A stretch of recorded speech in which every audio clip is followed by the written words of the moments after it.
Hello, we are back today with Michelle from Say It Once Dog Training, and her and Colin are discussing the pros and cons of choosing a harness versus choosing a standard collar and leash combination. Let's jump right in and get this debate started.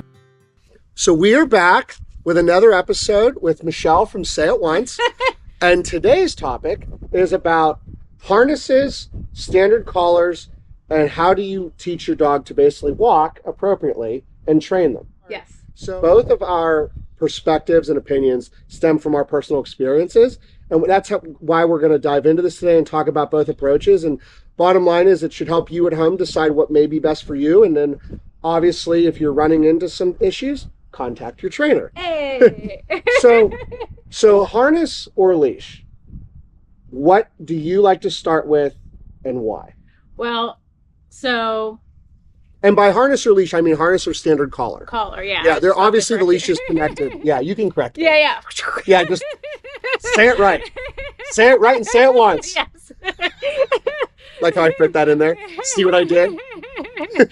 So what do you prefer, a standard collar or a harness? So, personal, I will use a collar all day, just because you're going to have a little bit more control of the head when I need it. The harness is going to hold the mass of the body. So when you pull back, the dog is essentially going to move forward. So I tell people my basic analogy or truth that I use in my sessions are put a husky in a harness, pull the sled.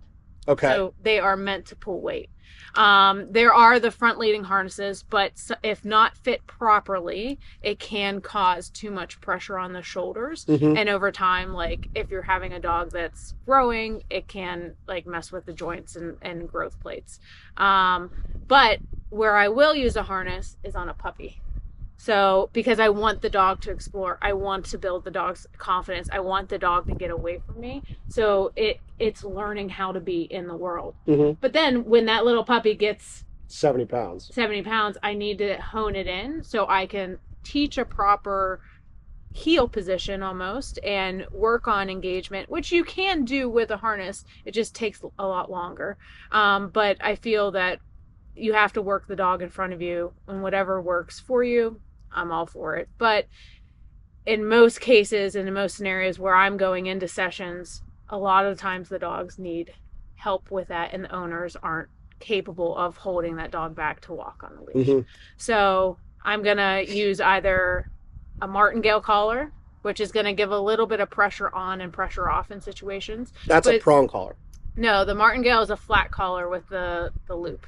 Okay. And then there's a slip lead, a standard slip leash. Oh, a slip lead. Yeah. Okay, gotcha. Okay. And then... I only use slip leads and standard collars. Okay. Yeah. So And then Martingale. That's what they use like with Oh, rescues. in competition. Yeah. Do So they use they recommend those in competitions, I think. Oh, do they? A flat buckle collar, is that what that is? flat is just flat. Okay. Yeah. So it's going to give a pulley like a slip lead, but Yeah. it's a little bit thicker. So my role here, since I don't dive into the training world too much, is I want to make sure I ask questions that you at home, it's like, what's a Martingale collar? And then there's there's a plastic prong collar that's called a Star Mark training collar. So Yeah. it's a little bit softer. And then also a Herm Sprenger prong collar. And I specifically use Herm Sprenger because they are manufactured really well. Okay. But again, this is just for training. My end goal Mm-hmm. with training is that we don't need tools. The dog can be off leash. The dog can just live its best life but knows everything that we implemented in basic foundational skills. Yeah. What percentage of the time do you actually get to that point? I mean, Like, me personally, or take the no, I know. Listen, I know you. You could get there 100% of the time. Yeah. Within reason. That's just. But if you take on any random client who wants to learn to walk their dog on a leash, needs some help, which is a lot of people. Mm-hmm. What percentage of the time do we actually get to the point where you're completely off leash and doing what you just described? I mean, that's a pretty broad. It is. Yeah. So it's like it depends on the client if they're consistent enough, and that's Right. what it comes down to is consistency every day. Right. Does that make sense? Oh, it absolutely does. Yeah. But a lot of our clients, like I'm flabbergasted all the time. Yeah. Like where people are just like they get to that point, and it's so freaking cool. Like Lennox. Yeah. So cool. Yeah. You know what I mean? Right. Like living the best life, especially from where he came from. Oh yeah. Yeah. Does that make sense? Oh, absolutely. But that is literally my favorite thing about my dog. Yeah. Is I love that I can take Hilda and we can just go in the woods and she can have fun. Okay. You know what I mean? Yeah. Because like that's what they're meant to do. They're meant to sniff. They're meant to, us doing something together and we're at the same level. Yeah. But too many times the dogs are up here and the humans are here, and it's just like it's this roller coaster. It's a seesaw. It goes back and forth, and it's too much push and pull where you need to meet everybody in the middle, where I find that a collar is going to help the dogs move forward. Yeah. So one of the things I see with consistently in drop-offs and pickups like every single day is, regardless of whether it's a harness or a standard leash and collar, is constantly pulling. Why do you think that is such a big common issue? Because in terms of common issues, pulling when on a leash and jumping, hands down the two biggest issues I see universally, regardless of age, breed, doesn't matter. It's because it's reinforced. Yeah. And people just, they don't care, or they don't want to put the time in, or maybe they don't know how to. There's so many different reasons, but also if it's reinforced, the dog's going to 100% take advantage of it. Right. Does that make sense? Yeah. But there are clients where they say, okay, I want to take my dog to daycare or drop off at the boarding, but my dog is on like an all-time high to get in there. I said, okay, on off days, you go there and you sit in the parking lot and you practice how the dog should get out of the car. Practice walking. So where your dog is usually just defiant or too overexcited, overstimulated, anxious, you need to practice in those environments. Right. And that's how they get better. Yeah. Does that make sense? Yeah. Well, I mean, I've done a couple. When we used to be considerably smaller in terms of volume, I actually used to do walking on a leash training sessions in my playtimes. Yeah. I'd have a dog on a leash. Yeah. And listen, you see all your friends going around. We're going to be disciplined and we're going to do this. No, I think it's and great. I got further by doing that in 30 minutes than you can just by going to the park or even Lowe's. Yeah. Yeah. Yeah. Because, I mean, it's one thing imagine if you went to Lowe's and 30 people were like wagging their tail and running around you. Versus it's like so many distractions. Yeah, one every 30 seconds or a couple minutes. Yeah. So yeah, but I even tell people with their backyards, people say my dogs are digging, my dogs are barking. It's recessed in them there. Yeah. So why would they pay attention if we don't practice there? Does that make sense? Oh, 100%. But that's when you lay those foundational skills in, that's how you build up to building more regard, and the dog's brain starts to slow down, and then you guys are meeting in the middle, and that's how you start to learn not to pull. Yeah. It's not reinforced. We're not moving forward until we kind of understand we're on the same page. And something related to this, which is kind of a slight offshoot, but still very much on topic, is I see people who choose a harness over a standard collar just because they say, my dog chokes himself, my dog hurts himself. How valid of a concern is that? How common is it that a dog is actually going to hurt themselves based on what you've seen? I mean, truly hurt themselves. Over time, yes. Over time, it's like wear and tear. Yeah, like running, like a marathon runner. Exactly. But the same thing with a harness, if it's not fit properly, it could do the same exact thing. Any tool that you use. And you said it can damage their trachea. The trachea? Yeah, so this is the pulling position, the mass part of the body. Choking position, this is where their trachea is, and over time that can soften. So I try not to put anything down low on a dog's neck. Up high is where that's the most sensitive part of the dog's neck. Think of where the mom grabs the back of the scruff. So that's where you're going to get more regard in situations. If I am walking through a scenario where there is a lot of stimuli and I have the dog on a harness, its head, it's scanning, searching, there's no regard for me.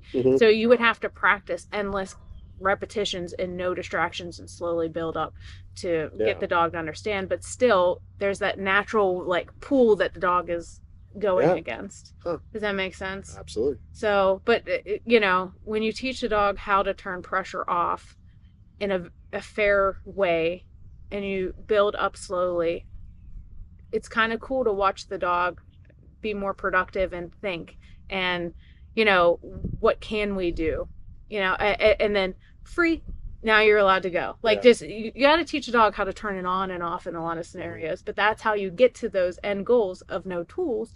It's just practice, repetitions, consistency. You know what I mean? Build with structure and management within the environment. So okay.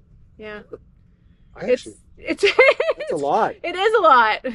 And honestly, I try to meet the dog where it is. I try to meet the client where they're comfortable.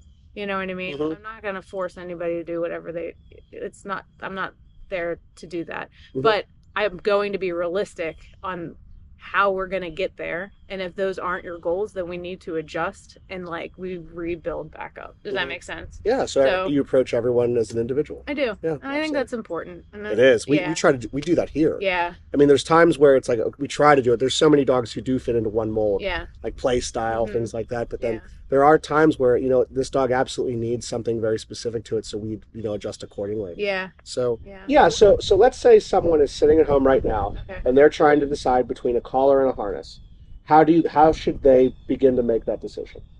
I can't answer that. Yeah. I don't know. Because it's based on the individual. Yeah. Yeah, fair enough. Yeah. Yeah.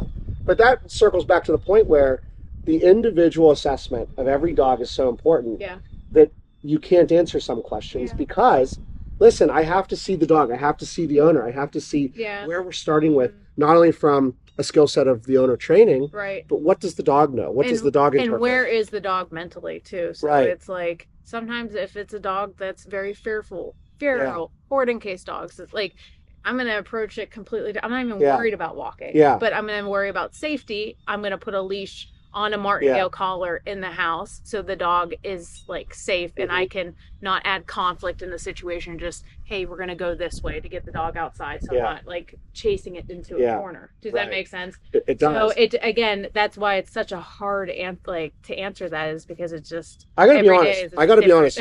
From my perspective and hearing your answer, I didn't realize it until you said it, but I am actually most comfortable with that answer. Yeah. Because even from my perspective, with a fraction of the one-on-one that you do with people in general, I don't know how you could answer that question. But the same and health concerns too. Yeah. You know what I mean? Like dogs that have spinal issues or mega esophagus. Like I only use harnesses for those dogs. Which leads me to something very important. I know so many clients who will get on Instagram, get on TikTok. And there is a trainer saying, this is exactly what to do. So cringy. That turns me off in a way that I can't even describe. And something that I'm actually excited to do in the future is we're going to, I've been saving videos left and right that I know are just like, oh, we could get this. We're going to be doing videos where I play what that trainer has suggested based on X, Y, and Z. Stitch it. And then we're going to go in and talk about like, okay, this is completely, I have a much more, like, this is the way it is. Like, I'm just going to say, listen, I choose one way or the other. Yeah. Very rarely do I say, like, on the topic of harnesses or collars, I typically am like, I go straight with collars because you have more control of the head. And in my environment, that's what you need. Yeah. Now, in yours, your clients have completely different goals, completely different settings. I can see where there's a lot of room for, a lot of different options. But yeah, when you see stuff on social media where it's like, this is exactly what you need to do, it's probably exactly not what you need to do. Yeah. It's actually completely wrong. Right. Because what you just said about assessing the individual, all this buzz on social media about like, and it's trendy stuff, it catches. There's a reason why these people take such a hard stance on something. It's because it's clickbait. Yeah. And oftentimes you are getting the worst possible advice. All because the person only does it because it strikes a chord. Yeah. That's it. Yeah. So yeah, if you need advice and you're talking about this in your home and you think you need to make a change or you don't know what's right, contact your trainer. Yeah. Have an individual. Look for a reputable one in the area. Right. AKA Say It One Dog Trainer. Yeah, exactly. Because you guys are all over the place. But here's the thing. One of the reasons we do these videos, and it's not like, oh, I'm here to like promote you. No, yeah. This relationship started because I found out how you approach training.